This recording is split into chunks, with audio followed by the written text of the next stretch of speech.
IPFT team की हालत बेहद खराब। उसके ऊपर से गांव वालों में पार्टी के कार्यकर्ता दल बदल रहे हैं और दूसरे दल में शामिल हो रहे हैं। ऐसे में पार्टी के पूर्व अध्यक्ष एनसी देवर्मा बीमार पड़ गए, फिर भी पार्टी को मजबूत करने के लिए अपने मैदान में उतरे हैं। अगरतला में नजरुल कला क्षेत्र में गुरुवार को आईपीएफटी टीम की अहम बैठक हुई। मंत्री एनसी देवर्मा समेत अन्य कार्यकर्ता मौजूद रहे। विशेष रूप से आईपीएफटी अध्यक्ष मेवार कुमार जमातिया अनुपस्थित रहे। हालांकि मीडिया को जवाब देते हुए मंत्री एनसी देवर्मा ने कहा कि वे इस मामले पर पार्टी कार्यकर्ताओं से भी चर्चा करेंगे। उन्होंने ये भी कहा कि दशरथ देव मेमोरियल ऑडिटोरियम आईपीएफटी टीम की 5वीं बैठक अप्रैल में हुई थी।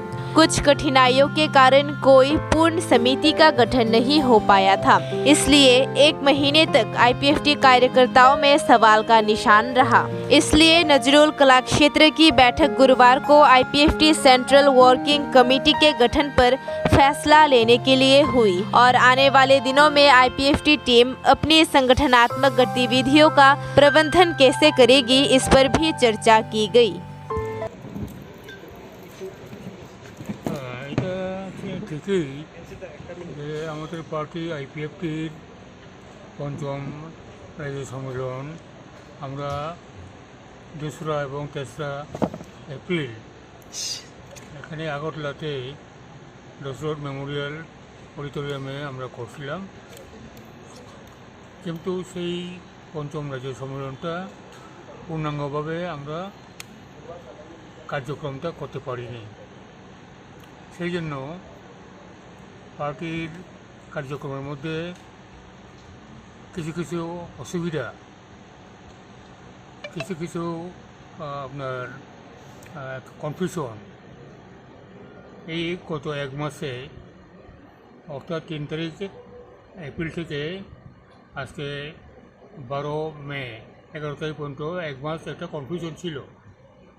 এই কনফিউশনগুলো আমাদের পার্টির সমস্ত র্যাঙ্ক অ্যান্ড ফাইল কেন্দ্রীয় কমিটি থেকে আরম্ভ করে প্রাইমারি কমিটি পর্যন্ত সর্বস্তরে কিছু কনফিউশন এবং কিছু সুবিধা অসুবিধা ছিল।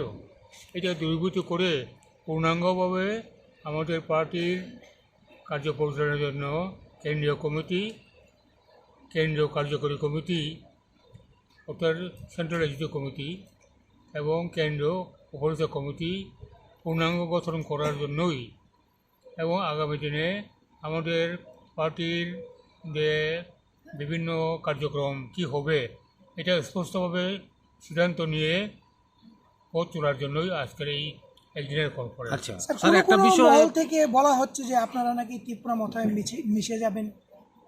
এই ব্যাপারটা নিয়ে কিছু অংশ থেকে এটা আশঙ্কা করা হয়েছিল যে আইপিএফটি যদিও আজকের এই বৈঠকে ওনাকে অনুপস্থিত দেখা যাচ্ছে, আমরা সম্মেলন শেষেই বিস্তারিতভাবে আপনাদের সঙ্গে আলাপ করব। আচ্ছা, আরেকটা শেষ যেই প্রশ্নটা, কালকে যদিও মন্ত্রী মেবার কুমার জমাতিয়া একটি সাংবাদিক সম্মেলন করেন এবং আজকের আপনাদের এই যে বৈঠক এটাকে মানে বৈধ বৈঠক বলে মানে উনি অবৈধ বলে বলেছেন আজকের যে বৈঠকটা, এই বিষয়টা নিয়ে আপনি কি বলবেন? এই বিষয়ের ব্যাপারে আমাদের গঠন সংবিধানের আমাদের পার্টির সংগঠনের যে সংবিধান প্লাস দেশের আইন কানুন এটার উপরেই চলবো।